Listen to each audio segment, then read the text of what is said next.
16 साल के अमित ने 10th के बोर्ड के बाद एक ऐसी गलती करी जिससे कि उसके आने वाले 2 साल बर्बाद हो गए। ये अमित आप भी हो सकते हो। अमित हमेशा से एक ब्राइट स्टूडेंट रहा है। उसके 85% में मार्क्स आए थे 9th में और 89 अप्रोक्सीमेटली 90% मार्क्स स्कोर किए उसने 10th एग्जाम में।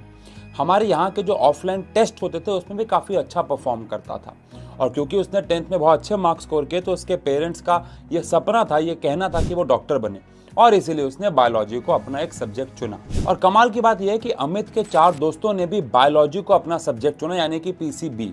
और 10th में तो स्कोर अच्छा ही थे तो उसको लगा कि साइंस ही लेनी होगी, क्योंकि भैया ज़्यादातर लोग ये मानते हैं कि अगर अच्छा स्कोर आए तो साइंस लेंगे और कम स्कोर आए तो कॉमर्स या आर्ट्स लेंगे। अगर आप भी ये मानते हो तो कमेंट सेक्शन पे यस लिखना, नहीं तो नो ज़रूर लिखना। अब अमित को ये पूरा का पूरा प्रोसेस बहुत सिंपल लग रहा था कि अच्छे मार्क्स आए तो साइंस चुन ली, बायो कहा लोगों ने तो बायो चुन ली।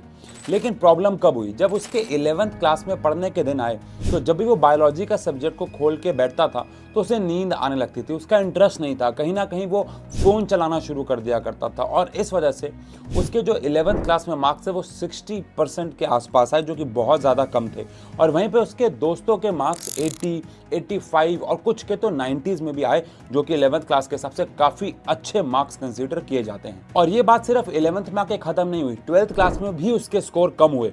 और सबसे शॉकिंग बात तब आई जब नीट के एग्जाम में उसको असफलता मिली, यानी कि वो नीट क्रैक नहीं कर पाया और उसके बाकी सारे दोस्तों ने फर्स्ट अटेम्प्ट में ही लगभग नीट क्रैक कर दिया था। अब अगर मैं आपको कहूं कि ये सेम सिचुएशन हर साल हजारों लाखों बच्चों के साथ होती है तो मुझे लगता है आप मेरी बात पे यकीन नहीं करोगे, बट ये सत्य है।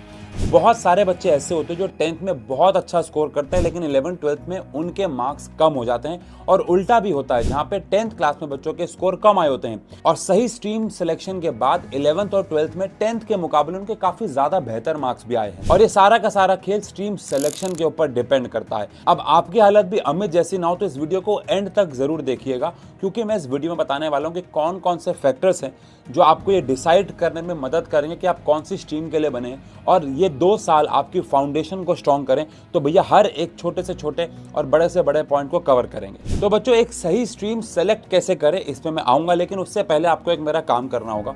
कमेंट सेक्शन पे लिखना होगा आई प्रॉमिस कि मैं 11th 12th में पढ़ूंगा, क्योंकि नो मैटर आप किस सिचुएशन में, अगर आप एक पॉजिटिव माइंड सेट के साथ किसी भी सिचुएशन को हैंडल करते हैं तो उसमें आप कामयाब होंगे ही होंगे, भले थोड़ा ऊपर थोड़ा नीचे। तो इसी पॉजिटिव एटीट्यूड के साथ आगे बढ़ते हैं और इसके ऊपर बात करते हैं कि सही स्ट्रीम चुने कैसे। देखो, सही स्ट्रीम चुनने के लिए सबसे पहले हम अपने सब्जेक्ट्स को 3 हिस्सों में बांटेंगे।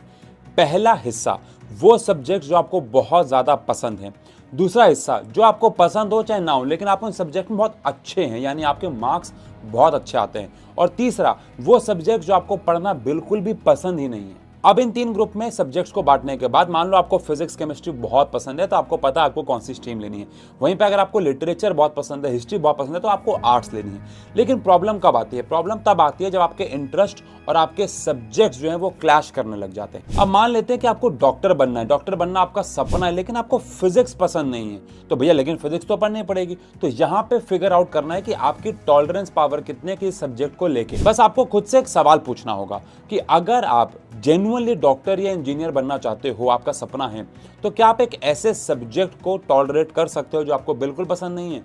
अगर आंसर हाँ आता है तो थोड़ी सी ज़्यादा एनर्जी लगेगी, मेहनत लगेगी और आप उस सब्जेक्ट को चुन के थोड़ा सा एक्स्ट्रा एफर्ट करके पार कर दोगे। लेकिन अगर आपका आंसर ना है कि नहीं भैया मैं उस एक्स्ट्रा सब्जेक्ट को जो मुझे बिल्कुल पसंद नहीं है, लेट्स से फिजिक्स, तो मैं नहीं झेल पाऊंगा, तो फिर आपको कोई और करियर ऑप्शन की तलाश करनी चाहिए, क्योंकि आने वाले 2 साल आपके लिए बहुत ज़्यादा इंपॉर्टेंट होने वाले हैं और कोई भी नहीं चाहेगा कि एक सब्जेक्ट की वजह से आपके आने वाले 2 सालों का स्कोर खत्म हो जाए, कम हो जाए या आपकी परफॉर्मेंस कहीं ना कहीं उस एक पर्टिकुलर सब्जेक्ट की वजह से गिर जाए। अब स्ट्रीम सिलेक्शन के वक्त आपको हमेशा ये ध्यान रखना है कि आपको वो 2 सब्जेक्ट्स का कॉम्बो चुनना है, एक जिसमें आप अच्छे हो और दूसरा आपको जो कि पसंद बहुत है। एग्जाम्पल के तौर पे मान लेते हैं आप कैलकुलेशंस में बहुत अच्छे हो लेकिन वहीं पे आपको इकोनॉमिक्स पढ़ना बहुत पसंद है, तो आप कॉमर्स के लिए बने हो तो आपको कॉमर्स स्ट्रीम चुन लेनी चाहिए। तो आपको ऐसे किसी स्किल और इंटरेस्ट के कॉम्बो को बनाना होगा, खासकर तब जब आपको ये पता नहीं है कि आपको आगे क्या करना है। वैसे तो अगर आपको आगे क्या करना है ये क्लियर हो दिमाग में तो चीजें बेहतर हो जाती हैं, लेकिन ये भी जरूरी नहीं है अभी इस स्टेज पे कि 100% आपको पता हो कि आप आगे जाके क्या करोगे। तो अब इसी पॉइंट पे आते हैं कि आगे जाके हम क्या क्या फील्ड्स को चुन सकते हैं अगर हम साइंस, कॉमर्स या आर्ट्स लेते हैं, मतलब मेजर फील्ड्स के बारे में और बात कर लेते हैं। अब मान लेते हैं आप PCM यानी फिजिक्स, केमिस्ट्री और मैथ्स चुनते हो, तो ऑब्वियस बात है आप engineering, AI, coding, architecture, aviation ऐसी फील्ड्स में आराम से जा सकते हो। बहुत ज्यादा इंटरेस्टिंग फील्ड्स होने वाली हैं ये इन सब्जेक्ट्स के साथ। इसमें इंजीनियरिंग के लिए मोस्टली बच्चे जेईई का एग्जाम देते हैं ताकि उन्हें बेस्ट कॉलेज मिल पाए। तो आपको यहाँ पे ये भी सोचना होगा कि क्या आप जेईई का एग्जाम दे पाओगे या नहीं, आप इतने कैपेबल हो कि आप उसके लिए इतनी मेहनत करने के लिए तैयार हो कि नहीं। इन मेजर ऑप्शंस की जगह पे आप डिफेंस वाली फील्ड को भी चुन सकते हो। डिफेंस की फील्ड में भी अगेन बहुत सारे ऑप्शन सिर्फ तभी खुलते हैं जब आप साइंस स्ट्रीम लेते हो। तो हर एक चीज के बारे में इन डेप्थ नॉलेज तो आपको होनी ही चाहिए। जैसे कि मैं नेवी और एयर फोर्स में तब जा पाऊंगा जब मेरे पास साइंस स्ट्रीम होगी, और अगर साइंस नहीं है तो मैं सिर्फ आर्मी वाले सेक्शन पे जा सकता हूं। इन शॉर्ट, हर एक फील्ड में अगर आपकी कोई मेजर ऑप्शंस हैं वो आपको पसंद नहीं है तो उनके साइड हमेशा कोई ना कोई अदर ऑप्शंस होंगे जो लेस फेमस है। इसके बारे में आगे वीडियो में बात करने वाला हूं। अब अगर आप PCB लेते हो, लेट्स से मैथ्स पसंद नहीं है और आप PCB यानी कि फिजिक्स, केमिस्ट्री और बायो लेते हो, तो आपके पास कुछ मेजर ऑप्शन आते हैं जैसे कि MBBS हो गया, बायोटेक हो गया, जेनेटिक्स हो गया, फार्मेसी हो गया, फिजियोथेरेपी हो गया, और ऐसे और भी बहुत सारे आपको करियर ऑप्शंस मिल जाएंगे। अब PCB में भी जेईई की तरह एक बहुत फेमस एग्जाम है नीट, आप सभी ने नाम सुना होगा। तो यहाँ पे भी आपको ये देखना होगा कि आप नीट देने के लिए कैपेबल हैं कि नहीं, या उतनी मेहनत करने के लिए तैयार है कि नहीं है, क्योंकि अगेन अगर आप नहीं है तो दूसरे करियर ऑप्शंस की तरफ आप जा सकते हैं। मैं बहुत सारे बच्चों को जानता हूं जो सिर्फ एक ही रेस में दौड़ रहे थे और वो उस रेस के लिए बने भी नहीं थे। बहुत बाद में उनको पता लगा कि अरे ये भी एक ऑप्शन था यार, मेरा तो शायद इसमें ज्यादा इंटरेस्ट था।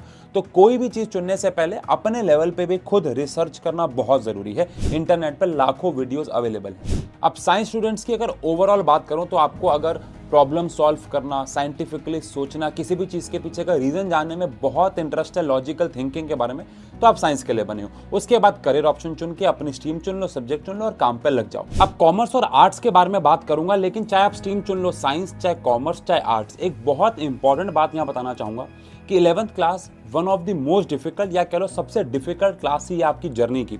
सिलेबस बहुत वास्ट हो जाता है, डाउट्स बहुत ज्यादा आते हैं। तो इसी प्रॉब्लम का एक सॉल्यूशन मैं आपके लेके आऊं अगर आप साइंस और कॉमर्स चुनने वाले हो एज अ स्ट्रीम।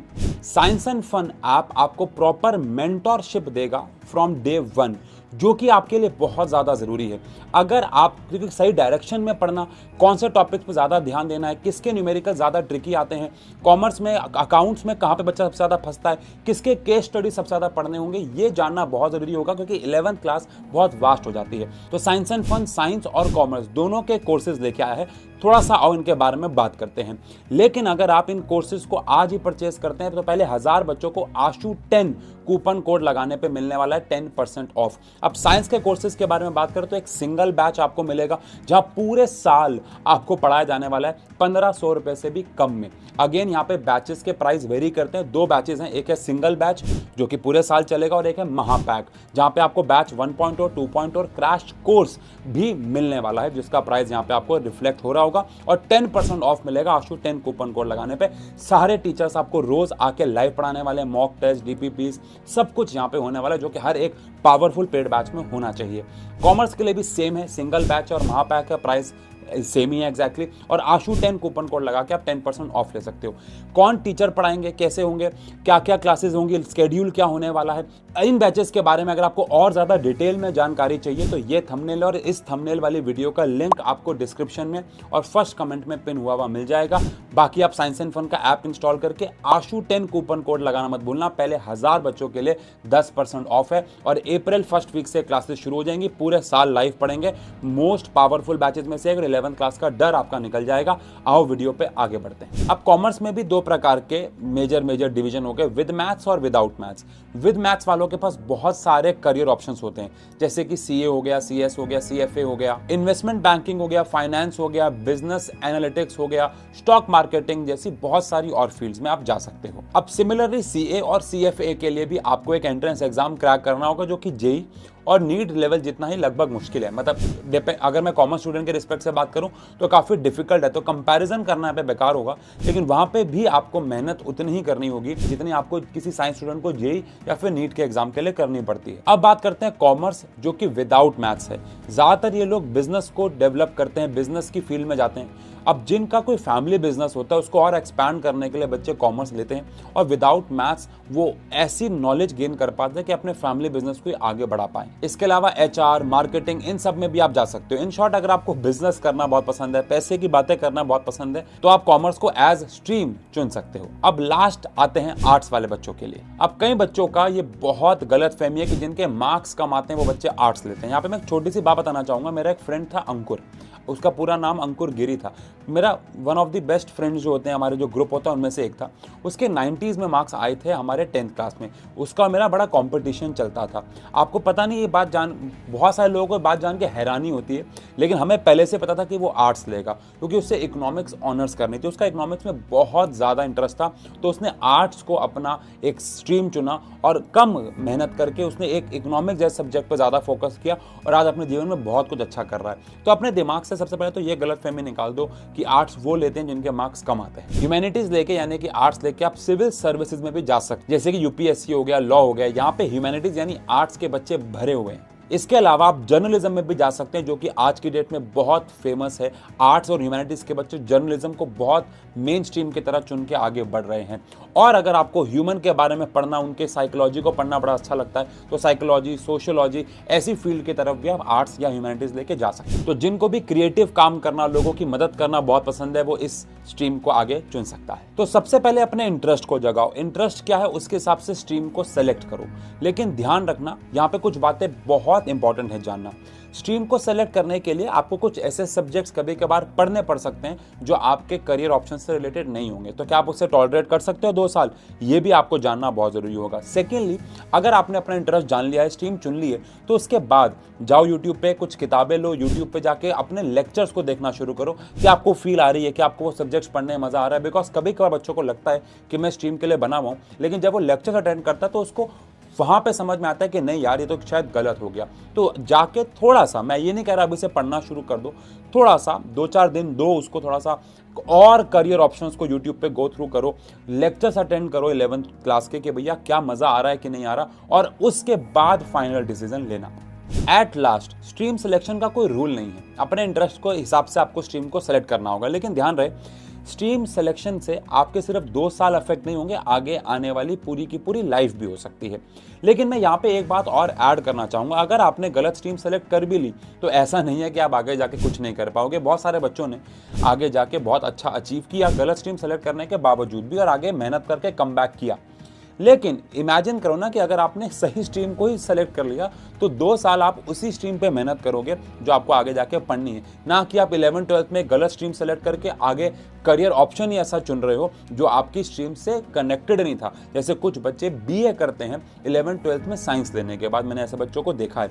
तो क्यों ना, ऐसा नहीं है कि वो कुछ नहीं कर पाते, कम बैक हो सकता है मेहनत करने के बाद। लेकिन अगर आप सही स्ट्रीम चुनते हो 11th-12th में ही, तो वही सब्जेक्ट्स आपको आपके गोल की और करीब लेके जाएंगे और आप बेहतर कर पाओगे। बाकी ऐसी और वीडियोस के लिए साइंस एंड फन मोटिवेशन को फॉलो कर लेना। एक प्यारा सा कमेंट जरूर छोड़ के जाना। मिलते हैं ऐसी और वीडियोस में। Thank you so much. आपको आपकी स्ट्रीम के लिए बेस्ट ऑफ लक।